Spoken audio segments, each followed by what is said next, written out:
So I've ticked everything that this government wants me to do, Yeah. and yet I'm being penalised Mm-hmm. here. I say the tenant, Yeah.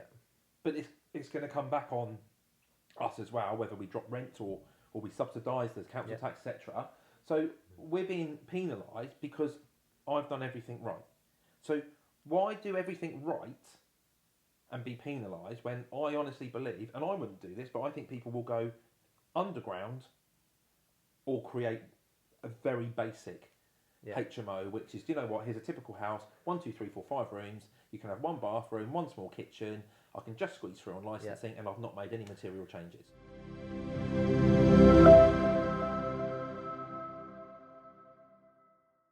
And I think it's such a shame. I think one department is ruining something that actually could solve part of the housing crisis.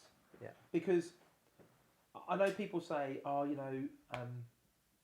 well, a HMO, it causes more people to use the services, it causes more rubbish. I've never disagreed that more rubbish gets created with a HMO. Yeah. I've always said, if a property is banded C or D, I would happily, as a landlord, jump up a band. Yeah. And maybe that's the answer. Maybe that's the answer, that a property gets banded as a D. Oh, but you're a HMO, you've got planning, you've got licence, you're a legitimate landlord offering good accommodation. We're just going to jump you up for one band, which is going to cost you an extra £200 a year, but that's just to cover the extra costs of rubbish. Yeah. Fair income. But when you look at our 6-bed HMOs, that's no different than a mum and dad with 4 kids. Yeah. Putting more pressure on the services of the local authorities, and rightly so, because they've got schooling, they've got hospitals, they've got doctors. They'll probably use those facilities more. Yeah. Community centres, etc., etc. Where our professional HMO tenants won't. No. They don't need to use a school because they're educated already. They're travelling to the city normally to take a job in the city. So we're creating the local economy. We're actually creating a little bit more of a bubble. More investment into the city from them taking a job in the city and spending their spare cash in the city. And when they're on the high street, they're investing in the high street, aren't they? Because they're spending their spare cash on coffee shops or local gym or or a restaurant or a nightclub or whatever that facilities are in that location. So I suppose to summarise that, we've got more economically active people in one property that provides more more for that local economy, which is what the local council wants, is money spent in the local economy. And the government, again, wants to regenerate the high street through spending in local economy. So if we can bring people back to the high street, back to communities, then I think that's... Well, we did an interesting survey the other day. We've got nearly, 80 ProPod rooms, and we think 6 out of 10 Propodians don't drive. Yeah. Or if they do drive, they don't bring their car to the city. Yeah. They're more than happy, because they're the Generation Z, which is, we're miles in front of them, aren't we? Let's be honest. Easy. Steady. But you and I have been very much using a car. Yeah. They're very much happy to use public transport. Because buses have Wi-Fi now. If I turn up early at one of our ProPod houses and I sat outside for half an hour pre-lockdown, I'd see him walking out the door at 8:30, earphones on, listening to some music, going down to the local coffee shop, buying a coffee, waiting for the bus, jumping on the bus, doing some work on the bus because they've got Wi-Fi, off they go. Yeah. So actually, again, they're encouraging the use of infrastructure that the local city has put in, where the older generation are like, can't do that. So families are more likely to have cars. 100%, because they need to go to school and mum and dad's got to go to work, etc., etc. Or I need a car just in case the little one's poorly at school and I've got to get back to school quickly to pick the little one up. Where, because most of our Propodians are aged between 21 and 35 and they're coming to the city for a new job, they're very much more self-dependent. They don't need all those facilities around them, that a typical family does. So I think it's quite interesting how the extra council tax that the government's trying to create on HMOs, actually, our Propodians are not using half those services to justify that cost. Yeah. My 9 beds at the moment, the council won't give me 9 bins. But if that was 9 individual flats, I'd have 9 bins. Correct. So it's kind of one rule for them and then another for this kind of And you'll laugh. This pit in the middle, which is And you'll HMOs. laugh, Matt, because when I rung the actual waste department, they went, "I'm really sorry, Darren, you can't have 9 bins. You're HMO." So it doesn't really matter. No, it doesn't I'm matter. like, "Well, I know that, but I've got 9 council tax bills." Yeah, but you're HMO. So we've worked out how many bins you need for the amount of people living there. Yeah, but the council tax department say that I'm not a HMO anymore. I'm 9 individual dwellings. Yeah, well, that's a different department. And it comes back down to, we've got government departments here that accept what HMO is, and a government department that doesn't. And the councils that are caught in the middle, and to be Of course fair to them, don't really know how to deal with it. They don't know they're how all making it Yes. up. Different councils are doing different things, and and be devil's advocate, they're between a rock and a hard place. Of course they are. So coming back to that ultimate solution of the law needs to change. Yes. So how can we solve the problem? Well, there are many ways, but what do you think? There's many ways. You and I have had many a conversation. Yeah. Originally I started off by saying, well, the definition of the self-containment needs to be more defined. Yeah. I basically started off that a dwelling cannot be a dwelling unless it passes the self-containment test, and obviously people have heard what that self-containment test is. Again, that's common sense. That's common sense. But then we went into it a little bit more, and then I started to think, actually, it's not the definition of a dwelling needs changing. It just needs to be that a HMO bedroom cannot be classed as a dwelling unless it passes the self-containment test. Yeah. And I think that's a far more simpler piece of wording to add to the policy, rather than redefining what a dwelling is. Because I think the redefining of a dwelling could be construed as a very confusing part of legislation. And what we don't want to happen is for this to drag on for years and years and years, and for it to go to Parliament and to be heard, and consultation, and to have the first reading in Parliament and the second reading, and maybe the Lords have to get involved in it. Where what we'd really like to do is the Secretary of State for Housing, who is currently Michael Gove, to sit down with us and his team and go, okay, we can see what you're saying. Oh, actually, we can just add this bit in here. Yeah. That's done. We actually think it's a 5-minute piece of writing that could just be snipped into the paragraph of the definition of a HMO, and that could be it. I mean, let's be honest, they change the right to rent guides every 6 months.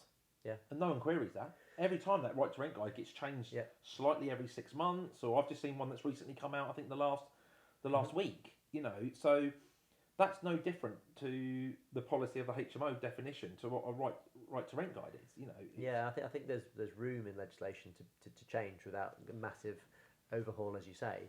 And I think that the knock-on impact of that is then you can go to the BOA and say, here's your clarity. You go to the council and say, here's your clarity.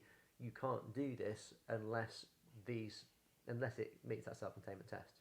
So I think we have to note that there are still going to be some HMO rooms which might get rebanded completely, when they have washing facilities and cooking facilities in the room. But I know from research that we've done in the shared living survey, and you know from what you've done, is that most tenants don't actually want cooking facilities in the room. No. They much prefer to have a better all single dancing kitchen with options. Yeah, and I think it's interesting, isn't it? Pre-COVID, did we create bedrooms with en suites that were COVID compliant before COVID even existed? Because I remember when we went into first lockdown, and where we're based in Portsmouth, we've got a super hospital there, and the year before COVID, we had a lot of junior doctors saying, we really like your rooms, but they're a little bit more than what we can afford. As soon as lockdown happened and COVID happened, I've never seen an influx of junior doctors and consultants who are having to go to the super hospitals because of COVID, sadly, obviously what was happening. And they were like, this is great. We can come straight in, get straight in, changed, cleaned up, and we've got somewhere really nice to live. Yeah. They don't want kitchens. No. They don't want kitchens. And I think, it's like anything, innit? When you have a party, the kitchen's the hub. Yeah. Wherever you have a house party and people come around, everyone always congregates in the kitchen. You could have the biggest garden and the biggest lounge ever. I guarantee 90% of your people from your party, they end up in the kitchen. They're in the kitchen. Yeah. So we took that logic, and that's why when we create a ProPod house, we're normally 20 to 30% bigger on the communal areas than what the licensing requires, because we want our Propodians to have that real community feel whilst they're cooking. They normally see each other probably between 5 and 7 or 8 o'clock of an evening, and most of it is congregated into the kitchen dining. Whilst they're cooking, they're chatting to each other, you know. So, yeah, we know for a fact that I would say 90% of our property owners wouldn't want kitchens in their rooms. So we know, like your survey said, that most HMOs are either no en suites or en suites. It's very rarely that you get a HMO bedroom with a kitchen and a shared bathroom moving forward. We know they exist. Yeah. But again, if it has a kitchen but no bathroom, then technically it doesn't pass the self-containment test. So I think you're right. Unless it's got all those facilities in a bedroom, then it shouldn't be individually banded. No. So one of the other issues that we've seen in your conversations with the VOA is that the VOA actually think that they're helping landlords by rebanding rooms, and I think this has come from landlords that are based in London mainly. Yeah, so I was on a call the other week with Alan Murdy and the VOA, and for people that don't know, there's something called a CLU, which is a Certificate of Lawful Use. So if you have a property that may not have had planning and it's been created and it's been rented out for a period of time, and you can prove it with tenancies and council tax bills, you can actually apply for a CLU with your local authority. And it's more of a legal document than a planning document, but it sort of says that no enforcement can be given if the council agree that it's been used as a dwelling for a period of years. So I brought this up with the VOA and said, well, what you're doing with bedrooms is, in 4 years' time, people are going to be using the council tax bills and the tenancy agreements to apply for a CLU for a bedroom, which thus means you're creating dwellings that could only be maybe 10 square metres. And the VOA came back and said, well, actually, we get quite a few people asking us to split rooms or flats into two dwellings by rooms. And I was like, well, I'm sure you do. And they're like, well, what do you mean? And then when I explained to them what a CLU was, which they'd never heard of before, you could see that the penny sort of drops, and it was like, oh, well, we thought we were doing it to help out the landlord. Well, you are. Yeah, well, you definitely are. So from that conversation, I then started doing a bit of digging, and I sent you a link, didn't I? Of was it the other way around? I can't remember. Either way. You found one, and I found one. That was right. Yeah. So I found a 7.5 square metre flat. That was a HMO. Yeah. That had a CLU, and we obviously went through the history, didn't we? And went through planning history, found the CLU, and it sold at auction in February for £75,000. And it was quite a clever design. I mean, I'm not quite sure you and I would agree that that's how a bedroom should look. Well, actually, it wasn't a bedroom because it was a flat. Yeah. And it had a raised bed with a sink. Not a sink, was it? It was a fridge and a microwave above it. Yeah. And the only way you could have a shower with the ensuite was a bifold door, and you had to sit on the toilet and let the shower water fall on you, basically. And that just shows where departments just don't talk, because we know for a fact that when the former Secretary of State Robert Jenrick was Secretary of State for Housing and Levelling Up, he stopped permitted development in office blocks of the creation of dwellings unless it met the minimum space standards of a flat, which was 37 square metres. Yeah. Well, we've now found a loophole. Yeah. So, you could have an office building anywhere in the country, and then you could think, well, do you know what? I could create maybe 40 flats, but I've got a parking issue. Or I could create an 80-bed super, what they call it now, a megamo. Yeah, megamo. A megamo, someone told me the other day. And have it all individually rebanded. I could actually, as a landlord, go to the VOA and say, I want you to reband all my rooms.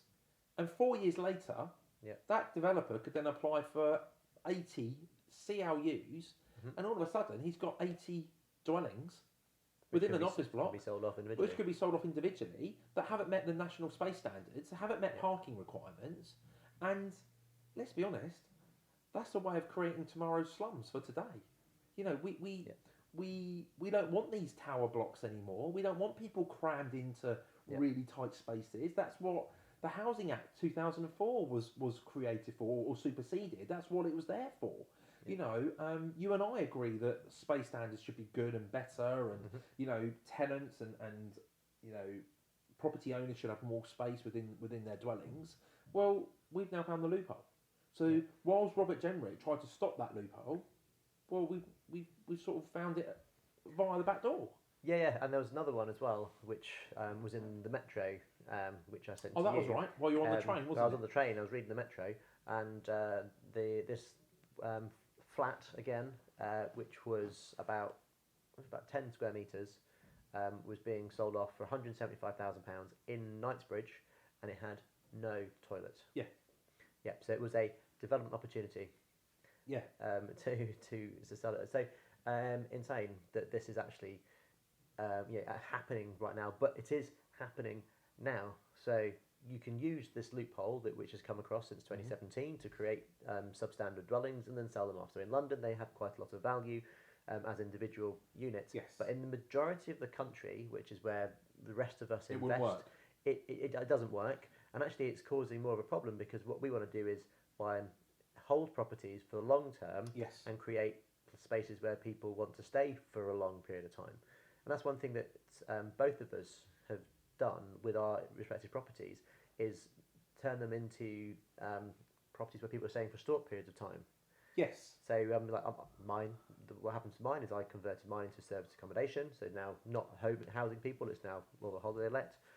So it's not helping the housing crisis. Yeah. And similarly for yours. Yeah, I mean, I have one property that we sort of use for short-term people, short-term contractors. Yeah. You know, people maybe who are job sharing or maybe having to move 100 miles or more for their job just for a 3-month period. And that comes back to, why did I originally start ProPods? Well, because someone contacted me because one of their employees didn't want to get hotel fever for 3 months.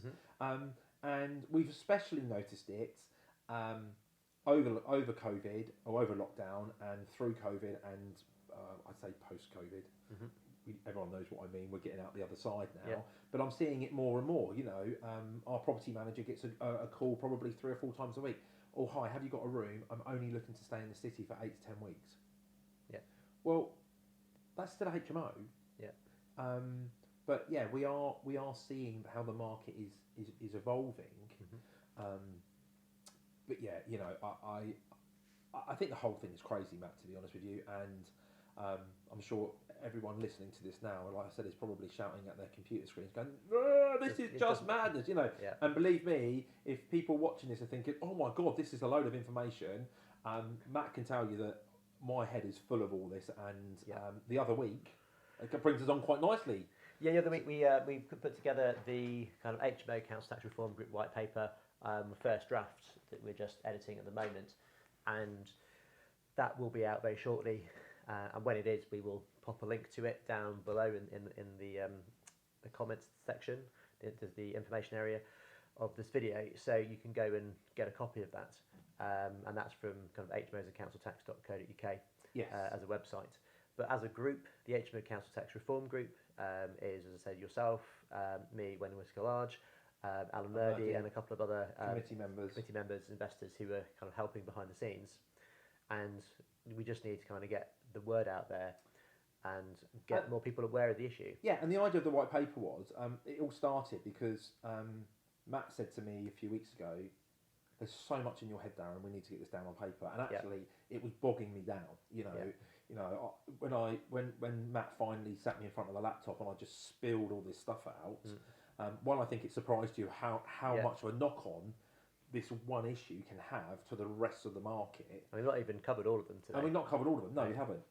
And secondly, I think it's something that the group needed, because if we are going to lobby the government, they need to see in black and white, quite clear, you know, what is the problem and what is the solution. Because one thing I've learned is you can't have a problem unless you have a solution, because other people will say, well, what do you want, how do you want us to deal with it? Well, this is how we want you to deal with it, and here is a solution to this problem. So I think that's quite a valuable piece of work that we've created there as a group, and I think that document will reinforce what we are trying to achieve. And I think the more people who come on board to the group, you know, we've got to do some crowdfunding, as we know. We haven't mentioned that today. We have got to start doing some crowdfunding, because we are going to start, you know, having costs come in pretty soon with this, especially with PR and media, etc., etc. But I think that document there is the start of hopefully, that is the end. That is the solution. We hope. Yeah. So I think just a key to kind of summarise what you're saying there. If someone wants to find out more, get involved with the HMO Council Tax Reform Group, then head over to hmosandcounciltax.co.uk. You can register there to find out more information. If you've been affected by it, we want to hear from you as well, because we are looking for case studies from landlords and particularly from tenants. Yeah. So if you've had a tenant that's been affected by this, or if you're watching this because you are a tenant that's been affected by this, please do get in touch right in the comments below. So we want to hear from you, because we've been talking quite a lot about this from the landlord's perspective, but I think the key point that we've made in the white paper, and we're refining at the moment, is that actually the people that are going to be affected by this long term are the tenants. So it's exacerbating the cost of living crisis and driving down living standards. Yeah, and I think you commented on it earlier about it's not just it affects the top end of the market. Yeah. It affects every level of the market. Yeah. I mentioned the other day, and this really concerns me, that if you've got someone who is working 16 hours a week but claiming universal tax credits on their room, they potentially will not get 100% discount on their council tax because they're working 16 hours a week. They might get a 70% discount, say, as an example. Mm-hmm. So their council tax bill might be £30 a month. Well, to some people that might not be a lot of money, but to someone who's working 16 hours a week and claiming universal tax credits, that may be the difference of them actually putting food in there, in their fridge, on the table for that week. So where do I see a problem there? Well, I see the problem of, could they then apply for a discretionary payment from the local authority, which will come out of a government pot, to pay for the council tax on their room that shouldn't have existed in the first place?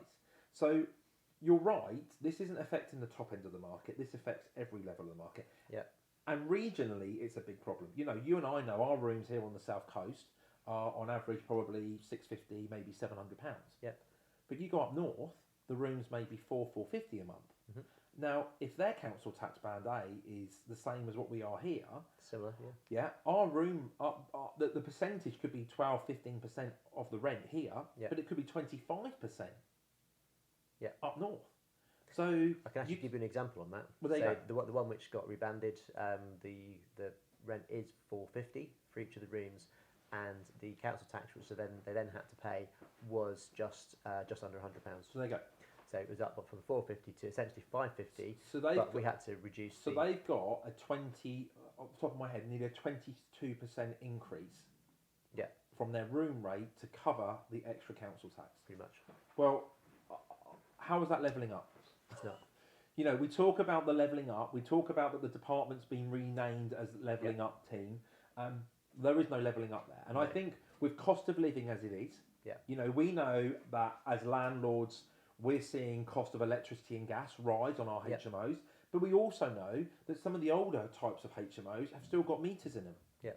Well, then the tenants are having to pay for their electric, and now they've got this extra bill on top. So it needs to have a proper conversation, and I think we're getting to the stage where we would like more people to be involved in lobbying their MPs. Yeah. We've got a list of MPs that have already been lobbied, as in letters sent. I think that's only up to about 30. I mean, I think there must be 300 MPs in the UK. Yeah, and in actual fact, we'll pop a link to a letter template down in the comments down below as well. So please do use that and send a letter to your MP. When you've done it, let us know, and we can add that to our list. But I think the most important thing is, in my history of property developing over the last 25 years as a landlord or developer, I've never seen anything that's brought the tenant and the landlord together. Yeah. This is one of the first times I think landlord and tenant need to work together to iron out this crease. Mm-hmm. We saw the tax implications in section 24. Yes. Section 24, that was all about the landlord. Yeah. And it was the government ignored it because it was all about the landlord. Well, now this is about the landlord and the tenant, and for once, the landlord is trying to protect the tenant on cost. I think there's a discernible difference because we know that the kind of section 24 it was going to increase rents long term. Yes. But there was no immediate impact. with this, there's an immediate impact. You get rebanded, the tenant has an immediate bill. And they backdate. And they backdate.